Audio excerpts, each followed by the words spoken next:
దానికి తెలుగు అనువాదం. మా పిల్లలందరికీ కూడా బేహద్కే బేహద్ పరం పరం పరం మహాశాంతి హై మహాశాంతి హై మహాశాంతి హై అని చెప్తూ, ఈరోజు నేను వాణిల యొక్క ఆధారంతో యోగ బలాన్ని పెంచుకొనుటకు పిల్లలకు ముఖ్యమైన పాయింట్స్ చెప్పదలిచాను. ఇది సంజీవిని అనగా సత్యగీత ఖండ్ 3, పేజీ నంబర్ 129.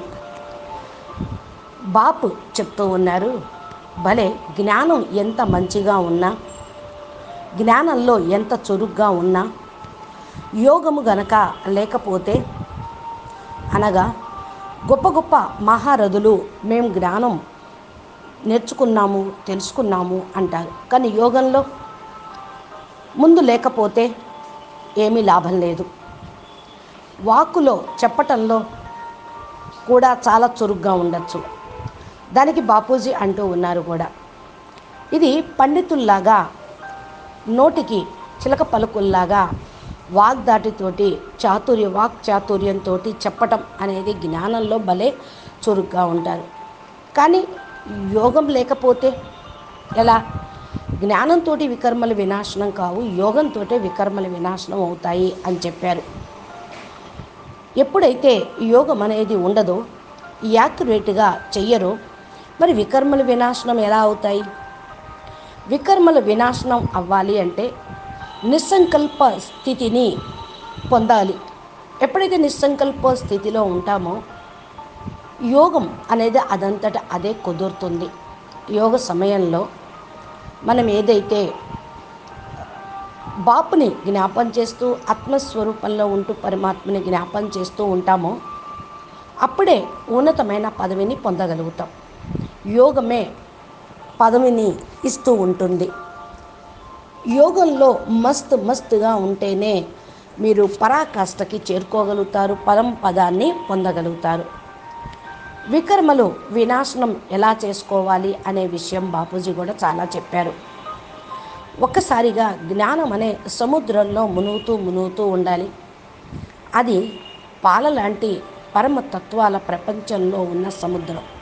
బాపు బేహద్ మహాజ్ఞాన సాగరుడు.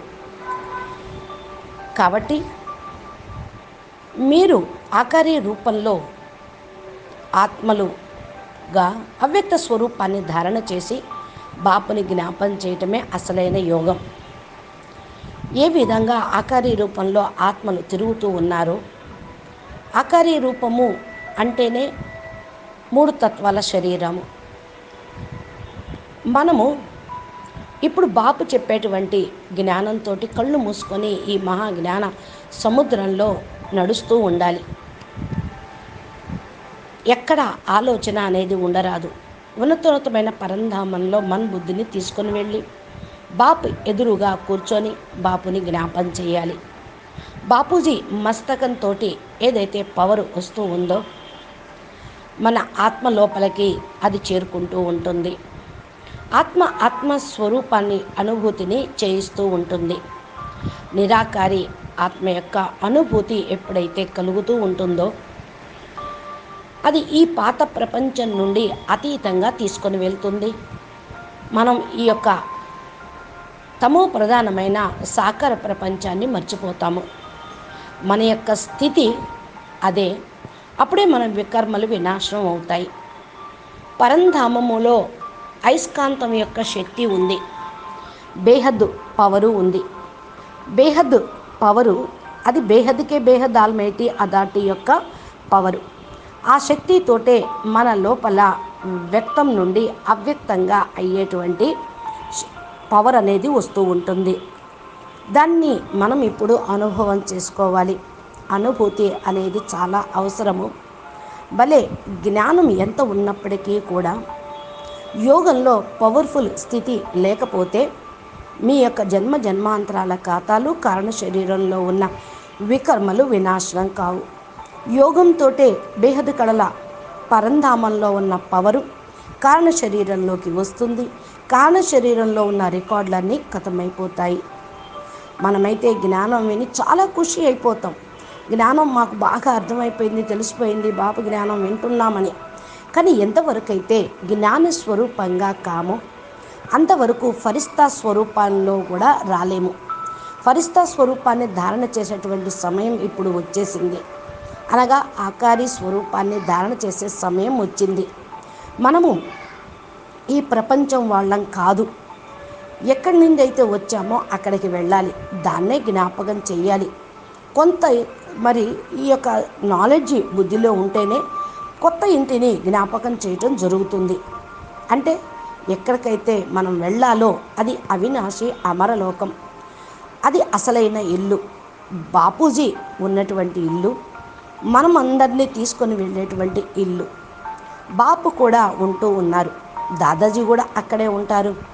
బాప్ అంటే ఆకారి బేహద్ బాపు చోటూరాం, దాదాజీ అంటే సాకార్ బాప్. ఆయన యొక్క నిరాకారి స్వరూపంలో బేహద్కే బేహద్ కళల పరంధామంలో ఉంటారు. మనందరినీ తీసుకొని వెళ్ళటకే బాప్ సాకార రూపంలోకి వచ్చారు. ఆ రూపంలో మరి మనం చేరుకోవటానికి ఇక్కడ చోటూరాం బాపు 9 లక్షల ఆత్మల యొక్క రచయితను నిమిత్తము చేశారు. ఆ రూపంలోకి మనం వెళ్ళటం అంటేనే పురుషార్థం చేయాలి. జ్ఞానము యోగము 2 రెక్కలు ఉంటేనే వెళ్ళగలుగుతాం. యోగ బలంతోనే విశ్వానికి మాలిక్ అవుతారు అని అన్నారే కానీ జ్ఞానబలం కాదు కదా. యోగ బలంతో వికర్మలు వినాశనం చేసుకోవాలి. మన యొక్క నిస్సంకల్ప శక్తి అనేది వచ్చేస్తూ ఉంటుంది. ఆత్మ లోపల ఎప్పుడైతే అయస్కాంతం యొక్క పవర్ వస్తుందో ఆత్మ తనంతట తానే నిస్సంకల్పంగా అయిపోతుంది. అందరినీ కూడా ఆకర్షించగలుగుతుంది. బేహద్ కళల పవర్ని ఆకర్షిస్తూ ఉంటుంది. దీనితో వికర్మలు వినాశనం అయిపోతాయి. మీరు ఆ వాయుమండలాన్ని ఇమర్జ్ చేసుకోండి. మనం ఎక్కడ వరకు ఉన్నాం? సూక్ష్మవతనంలోన. సూక్ష్మవతనంలో వాక్కు అనేది కూడా ఉంటుంది. అంటే సంకల్పాల యొక్క భాష ఉంటుంది, ఆలోచన అనేది నడుస్తూ ఉంటుంది. స్థూల ప్రపంచంలోకి వచ్చేటప్పటికీ ఇక వాక్కు అనేది ఉంటూ ఉంటుంది. అయితే సూక్ష్మ ప్రపంచంలో ఆకాశతత్వం ఉంటుంది. అది పరమ ఆకాశతత్వంగా దివ్య ప్రకాశంగా ఎప్పుడైతే మారుతూ ఉంటుందో అది వైట్ కలర్లో మహాసముద్రంగా ఉండేటువంటి స్థానం బేహద్ కళల పవర్ అవుతుంది. దానికి మనం వెళ్ళాలి. దివ్య ప్రకాశము సూక్ష్మవతనము అని దాన్నే అంటారు. ఇది సూక్ష్మ ప్రపంచము, తత్వాల ప్రపంచము, సూక్ష్మ ప్రపంచము. బేహద్ పవరు, బేహద్కే బేహద్ ఎనర్జీ, పరమశక్తి సెకండ్ లోపల మన పాపాలని నాశనం చేస్తుంది, వికర్మల్ని వినాశనం చేయిస్తుంది. ఆ యొక్క లక్ష్యం మనం పెట్టుకొని, ఆ హోప్ పెట్టుకొని దాని గురించి సంకల్పం చేస్తూ ఈ ప్రపంచాన్ని మనం మర్చిపోవాలి. మర్చిపోతూ ఉంటే మనకు ఆ ప్రపంచంలోకి స్మృతులు వెళ్ళిపోతాయి. అది అలవాటైపోతూ ఉంటుంది. ఏదో ఒకరోజు మనం అయస్కాంతం యొక్క పవరు, మన యొక్క శక్తులు మనం మొత్తం తీసుకోగలుగుతూ ఉంటాం. మన లోపల ఆ పవర్ వచ్చేస్తుంది. ఆ పవర్ తోటే మన ఫరిస్తా స్వరూపాన్ని ధారణ చేస్తాం. ఇది యోగం యొక్క విధి విధానం. ప్రతి ఒక్క బిడ్డ ఇంట్లో కూర్చొని యోగం చెయ్యండి. ఇప్పుడు సమయము పరిస్థితులు అలాగే వచ్చినాయి. తమ ఇంట్లోనే యోగా వాతావరణాన్ని తయారు చేసుకోండి. బయటికి వెళ్ళటము అనేది కూడా ఇప్పుడు సంభవం కావటం లేదు. కాబట్టి మంచి అవకాశం, ఇంట్లో కూర్చొని పరమాత్మని జ్ఞాపకం చేసేటువంటి ఛాన్స్ ఇచ్చారు. చక్కటి అనుభూతిని పొందండి, ముందుకు వెళ్ళండి. ఈ అనుభవం పొందటంతో మీరు అనుభవి మూర్తిగా అవుతారు. అవ్యక్త స్వరూపం తప్పకుండా మీదవుతుంది. ఏకదం వైట్ కలర్లో ఉండేటువంటి ఫరిస్తా స్వరూపం అంటేనే పరమతత్వాల ప్రపంచం. ఈ శరీరం లోపల ఏదైతే మరి తత్వాలు ఉన్నాయో అవన్నీ కూడా నశ్వరమైనవే, అంటే వినాశివి. మరి మన లోపల అవ్యక్తమైన స్వరూపం అవినాశి శరీరం, అది మన ఒరిజినల్ది. అందుకని ఈ స్థూల ప్రపంచం మీద, ఈ స్థూల ప్రపంచంతో తయారైన ఈ శరీరం మీద మోహం అనేది ఉండరాదు. బేహద్ దాదాజీ మనకు చెప్పారు చాలా వీడియోలో. ఆ విధానంతో మీరు శరీరాన్ని పరివర్తన చేసుకోవాలి, ఆత్మ ఉన్నతిని పొందాలి. నిస్సంకల్పంగా అయితే మీ వికర్మలు వినాశనం అవుతాయి అని. ఇప్పుడు ఆ సమయం వచ్చింది. కలియుగ అంతిమ సమయం అనుకుంటూ ఉన్నారు. కానీ సృష్టి పరివర్తన సమయం. జన్మ జన్మాంతరాలు ఇక్కడ చక్కర కొడుతూ వస్తూ వెళ్తూ ఉన్నారు. మరి ఇప్పుడు మనం పూర్తిగా పరివర్తన చేసి మన యొక్క స్వస్థానానికి వెళ్ళిపోయేదే ఉంది. ఈ యొక్క వంశావళి, మీ యొక్క వంశావళి కూడా కిందకి దిగుతూ వచ్చారు. మనుషులు అయిపోయారు, దుఃఖపడుతూ ఉన్నారు. నలుమూలలా ఇప్పుడు పరిస్థితి కూడా అలాగే ఉంది.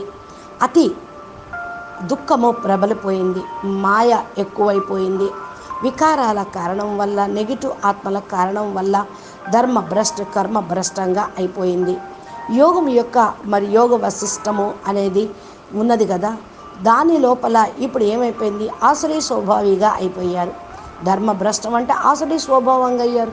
కర్మ భ్రష్టం అంటే రాక్షస ప్రవృత్తులు కలిగి ఉన్నారు. అందుకే ఇప్పుడు కూడా ఈ జన్మ మరణ చక్రాలు, సుఖ దుఃఖాలు, పాప పుణ్యాల నుండి అతీతంగా అవ్వాలి. అతీతంగా అయితేనే మరి జ్యోతిలో వెళ్ళిపోతుందని వాళ్ళు అనుకుంటూ ఉంటారు.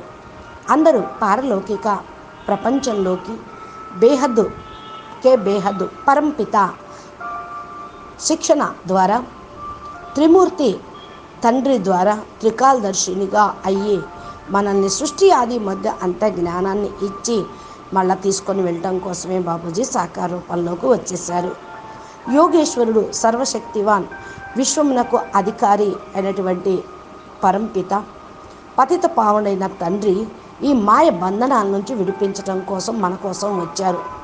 మాయ అంటే ఏంటి? ఈ కళతోటి కనిపించేదంతా మాయ, వినేదంతా మాయ, ఇవన్నీ కూడా వినాశనమయ్యేది. కాబట్టి ఇదంతా మాయ ప్రపంచమే. కనిపించనిది మరి ఉండేది అది అవినాశి ప్రపంచం, సదా సుఖమయ ప్రపంచం, అమరలోకము.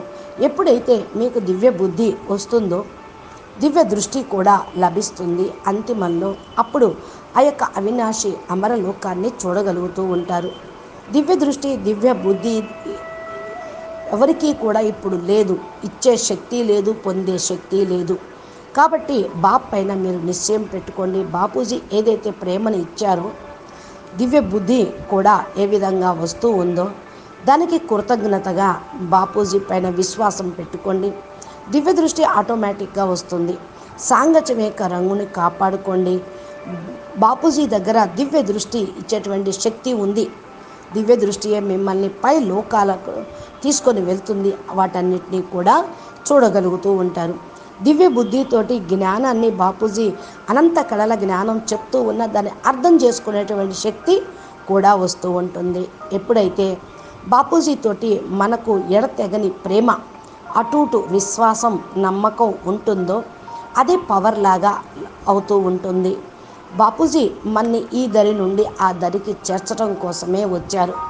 ప్రపంచం పరివర్తన అయ్యేదే ఉంది. దివ్య బుద్ధి లభిస్తుంది. దివ్య దృష్టి ద్వారా ముక్తిధామం, జీవన్ముక్తిధామం యొక్క మార్గాన్ని తెలుసుకోగలుగుతూ ఉంటాం.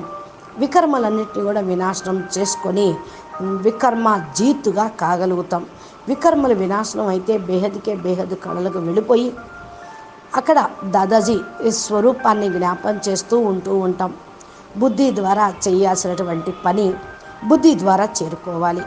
మన వికర్మలు వినాశనం అనేది చేసుకోకపోతే మనం ఊర్ధ్వగతికి చేరుకోలేం, సద్గతి పొందలేం. సద్గతి చేయుటకు అర్థము ఆత్మ తన యొక్క మూల స్టేజ్లోకి వెళ్ళటమే. నేను కర్మ చేస్తూ ఉన్నాను, ఈ కర్మకు ప్రతిఫలం మనకు శ్రేష్ట ప్రాప్తి అనేది లభించాలి.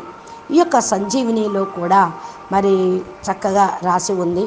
బాపూజీ కర్తవ్యం ఏదైతే ఉందో దాని గురించి చెప్పారు. మీ వికర్మలు ఎలా వినాశనం చేసుకోవాలో అది చెప్పారు. కాబట్టి మరి మనం ఏ లోకానికి ఎక్కడికైతే వెళ్ళాలో ఆ మూల స్థానాన్ని జ్ఞాపకం చేయండి. బుద్ధిని అక్కడే సదా ఉంచుకోండి.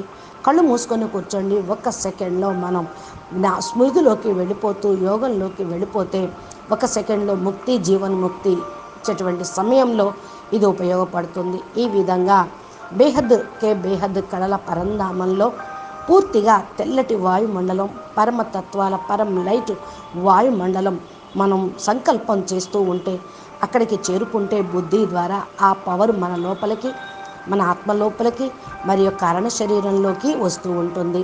బాపూజీని స్మృతి చేస్తూ అక్కడ మనం సంకల్పం చేస్తే ఆ సంకల్పమే అనంత సంకల్పాలుగా అవుతూ ఉంటుంది. విశ్వ పరివర్తన అవుతుంది. ఆ వాతావరణం వాయుమండలంలో కూడా స్ప్రెడ్ అయిపోతూ ఉంటుంది. మన ఆత్మలోకి కూడా పవర్ వస్తూ ఉంటుంది. మన సూక్ష్మ శరీరం పరివర్తన అవుతుంది. అవ్యక్త స్వరూపంలో పవరు వచ్చేస్తూ ఉంటుంది. స్థూల శరీరం పూర్తిగా పరివర్తన అవుతుంది. ఈ విధంగా మనం యోగం చేయాలి. ఆ యొక్క సమయం చాలా కొద్దిగానే ఉంది. ఈ కొద్ది సమయాన్ని మనం వినియోగించుకోండి. ఎలాంటి సమయమో అలాంటి పురుషార్థం, అలాంటి జ్ఞానము, అలాంటి స్థితి మనకు రావాలి. అదే వస్తూ ఉంది. ఇప్పుడు బాపూజీ ఇస్తూనే ఉన్నారు. సమయం అనుసారంగా యోగ బలం కూడా మనకు తప్పకుండా పొందాలి. మనం యోగ బలంతో మనం పరివర్తన చేసుకోవాలి. అందుకే స్వపరివర్తనయే విశ్వ పరివర్తన అని అన్నారు. మిమ్మల్ని మీరు పరివర్తన చేసుకుంటే ప్రపంచం కూడా పరివర్తన అయిపోతుంది. నడుస్తూ తిరుగుతూ తింటూ కూడా మనం ఏదైతే కర్మ చేస్తూ ఉన్నామో అది కర్మయోగిగా అయితే అప్పుడు తప్పకుండా కూడా మనం వికర్మల్ని వినాశనం చేసుకోగలుగుతాం. కర్మలన్నీ అకర్మలు అవుతాయి, సుకర్మలు అవుతాయి. భూమి మీద మనం కొద్ది సమయం కోసమే వచ్చాము. ఈ భూలోక వాసులం కాదు, ఈ బ్రహ్మాండ వాసులం, యూనివర్స్ వాసులం కాదు. మనం బేహద్దుకే బేహద్దు మూల స్థానం నుండి బేహద్దు కళల పరంధామం యొక్క పవర్ తీసుకొని వచ్చాం అనే మాటను సదా మీరు బుద్ధిలో ఉంచుకుంటే బేహద్దు కళల పరంధామంలోనే మీరు ఉండగలుగుతూ ఉంటారు. అచ్చా, పరం శాంతి. నమస్తే. మా ఇచ్చిన సందేశంతో మనం చేరుకోవాల్సిన గమ్యం చేరుకుందాము. నమస్తే, ధన్యవాదాలు.